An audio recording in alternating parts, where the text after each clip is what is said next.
صاحب اس ملک کے لیے ایک انتہائی ضروری پرسنالٹی ہیں اور ہمارا تعلق جماعت اسلامی سے تھا 33 سال تک صوبائی اسمبلی کے بھی الیکشن لڑے. جماعت کے بہت کم لوگ ہوتے ہیں جو پی ٹی آئی کے اندر آتے ہیں، لیکن جب ہم نے عمران خان صاحب کو پرکھا کہ یار یہ وہ شخصیت ہے جو اس ملک کے لیے بہت اچھے کام کر رہی ہے. سائفر کے حوالے سے جب ان کی حکومت کا دھڑن تختہ کیا تو اس وقت پھر ہم نے سوچا کہ یار اس مرد آہنگ کے ساتھ چلنا چاہیے. وہ دن اور آج کا دن ہے. خان صاحب کی پرسنالٹی سے متاثر ہو کے ملک کے اندر جو ان کے کام، نظریات، اسلامک فوبیا، خاص طور پہ جو چیز اٹریکشن میں گئی کہ پوری دنیا کے لوگ جو سربراہان تھے وہ کھڑے ہوئے، لیکن یہ واحد ایک شخص تھا اسرائیل کے اس وزیر اعظم کے لیے کھڑا نہیں ہوا. تو یہ ایک عشق کی بات تھی جی کہ کبھی اڈیالہ جیل ہوتے ہیں، وہاں سے لوگ گرفتار ہوتے ہیں تو ان کو رہا کرواتے ہیں.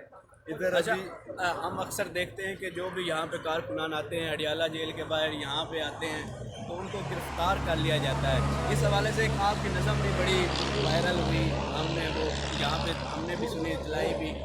کیا کہیں گے اس حوالے سے؟ اور وہ بھی آج ہمارے ناظرین کو جو ہے کہ دوبارہ ریوائز کرا دیں تاکہ لوگوں کے اندر جو ایک حریت کی آتش ہے وہ دوبارہ سے. وہ نظم ہے جی، میں ضیاء الحق کے دور میں گرفتار ہوا تھا تو وہاں ہم نے یہ نظم پڑھی تھی. ہم لوگ اقراری مجرم ہیں، سن اے جباری مجرم ہیں، حق گوئی بھی ہے جرم اگر تو پھر ہم بھاری مجرم ہیں. سن اے دور طاغوتی، طاغوتوں سے بیزار ہیں ہم، جب نگری اندھی نگری ہو تو اے راجا غدار ہیں ہم. اس جرم میں جو دی جائے سزا سہنے کے لیے تیار ہیں ہم. ہم لوگ اقراری مجرم ہیں، سن اے جباری مجرم ہیں، حق گوئی بھی ہے جرم اگر تو پھر ہم بھاری مجرم ہیں. جی سر، اکثر اوقات ہم سنتے ہیں کہ خان صاحب کہتے ہیں کہ حقیقی آزادی ہمیں چاہیے، لیکن دوسری جانب ہم دیکھتے ہیں کہ پی ٹی آئی تھوڑا سا مطلب کہ امریکہ سے مدد لینے کی بھی کوشش کرتی ہے کہ ٹرمپ آئے گا تو کیا کہیں گے کس سے حقیقی آزادی لینی ہے؟ دیکھیں، جہاں تک تعلق ہے نا ٹرمپ کی کیا حیثیت ہے؟ جس ملک کے ساتھ اس ملک کے عوام، بچے چھوٹے چھوٹے گودوں میں، ماؤں کی گودوں میں کھیلنے والے بچے جو ہیں وہ عمران خان کے عشق میں مبتلا ہو جائیں، ٹرمپ کی کیا حیثیت ہے؟ خان تو ایک وہ مرد آہنگ ہے جس نے اسلام کا صحیح نقشہ اس عوام کو، یقین کریں کلمے کا، کئی ماڈرنائز عورتیں تھیں جو کلمے کا کہتی ہیں ہم نے عمران خان صاحب کی وجہ سے کلمہ جو ہے وہ صحیح ایکسپلین انہوں نے کیا اور ہم نے سیکھا. ان کی کیا حیثیت ہے یار؟ آپ دیکھیں یہ ٹرمپ کی، اور وہ کہتے ہیں کہ جو بائیڈن خان صاحب کی کال نہیں سنتے تھے. جو بائیڈن جو ہے نا جی، جب آپ حق کے لیے چلتے ہو نا، حق کے لیے، تو یہ ساری چھوٹی چھوٹی چیزیں نظر آتی ہیں. جو بائیڈن کیا ہے، یہ فلاں کیا ہے، فلاں کیا ہے، یہ چھوٹی چھوٹی کریچر ہیں، سمجھ گئے ہو؟ خان صاحب کا جو پوری دنیا کے اندر سٹانس ہے نا جی، اسلامک فوبیا کا جو انہوں نے کر دیا ہے، میرا خیال ہے وہ ان کو پوری دنیا کے مسلمانوں کا ایک عظیم لیڈر بنا چکا ہے. اچھا، حکومت کہتی ہے کہ ہم جو سیاسی کارکنان ہیں ان سے ہمیں کوئی رنجش نہیں ہے، کوئی دکھ نہیں ہے. پھر سیاسی کارکنان کو کبھی ہائی کورٹ سے گرفتار کر لیا جاتا ہے، کبھی اڈیالہ سے، اور کبھی ان کے گھروں پہ چھاپے مارے جاتے ہیں. کون کروا رہا ہے یہ؟ دیکھیں جی، کچھ تو یہ اپنی پولیس والے ویسے ہی ایفیشنسی دکھانے کے لیے کرتے ہیں. میں آج آپ کو بتا رہا ہوں، یہ جیسے ابھی ایک پولیس والا سامنے کھڑا ہے، اس نے بندے کو لے کے گئے ہیں تو یہ کہتا ہے جی میں معطل ہوا ہوں. میں نے ہائر آفیشل سے بات کرائی تو کہتا ہے جی سر جی آپ کو پتہ ہے کہ میں معطل ہوا ہوں اسی مسئلے میں کہ لوگ یہاں جب گٹے لگاتے ہیں اور یہ کرتے ہیں. آپ بتائیں کس ملک کے اندر کو زیادہ دفعہ 144 لگا ہے نا، تو پھر آپ بتائیں یار پکڑ کے لے کے جائیں. ایک بندہ ہے، میں کھڑا ہوں یہاں، مجھے اٹھا کے پولیس والے اپنی ایفیشنسی ظاہر کرنے کے لیے لے جاتے ہیں جی، لکھ دیتے ہیں جی ہم نے اتنے بندے پی ٹی آئی کے پکڑ لیے ہیں، یہ پکڑ لیے ہیں، یعنی جی حضوری کے لیے یہ لوگ کرتے ہیں. اور ظاہر ہے انہیں خوف تو ہے نا یار کہ کسی ٹائم یہ نہ ہو کہ ایک دم کوئی ایسا والکینو باہر نکل آئے، والکینو جس کی وجہ سے ہم بھی رگڑے جائیں. اچھا،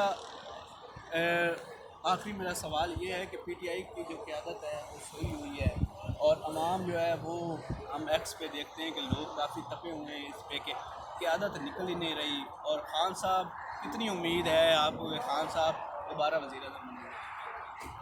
دیکھیں، آپ نے یہ سوال کیا نا کہ قیادت کے ساتھ ہمارے یہ ورکر سمجھ نہیں رہے. آج آپ بتاؤں، ہمارے جو مرشد عمران خان صاحب ہیں نا، انہوں نے کہا ہے ہم نے سپریم کورٹ کے آخری فیصلے تک پرامن رہنا ہے. ہمارا مرشد اگر کہہ رہا ہے کہ پرامن رہنا ہے، کوئی ٹینشن نہیں دینی، میں دعوے سے کہتا ہوں اگر ایک سونامی کے آگے ہاتھ رکھا ہے، آج خان صاحب اس طرح کر دیں تو یہ جتنے بھی ادارے ہیں خشک خاشاک کی طرح بہہ جائیں. لیکن خان صاحب کبھی بھی نہیں چاہیں گے کہ وہ اپنے وطن کو اتنا کمزور کریں. وہ اتنا مضبوط آدمی ہے جس کے پاس بڑے بڑے جلسے تھے اور ان جلسوں میں ایک بھی کوئی چیز نہیں ٹوٹی. میری بات سمجھے نا؟ تو قیادت جو ہے نا، جو ہماری قیادت ہے، یہ لوگ ایک دم جذبات میں آ جاتے ہیں، کھجوریں پھینک کے لڑنے کے لیے. کچھ بھی نہیں، قیادت بالکل خاموش ہے عمران خان صاحب کی وجہ سے. میرا بھی دل کرتا ہے یار نکلوں کچھ کروں. تو بہرحال آپ نے آج بات کی، آپ کا شکریہ بہت بہت. آخر میں خان صاحب کے لیے کوئی اچھا سا شعر ہو جائے. آپ کی شاعری ہم سنتے رہتے ہیں، ہم تو اس کے قائل ہیں اور اس کے فین بھی ہیں. خان صاحب کے لیے کوئی ورڈ. عمران غالب آئے گا، عمران غالب آئے گا، انصاف غالب آئے گا اس ملک میں تم دیکھنا. عمران غالب آئے گا، انصاف غالب آئے گا، اور پاک سے پاکیزہ تر اپنا وطن ہو جائے گا. پھر کفر کا الحاد کا سکہ نہ چلنے پائے گا. عمران غالب آئے گا. میں دیکھتا ہوں حق و باطل روبرو ہونے کو ہیں. میں دیکھتا ہوں حق و باطل روبرو ہونے کو ہیں، اور کربلا کی وادیاں پھر سرخ رو ہونے کو ہیں.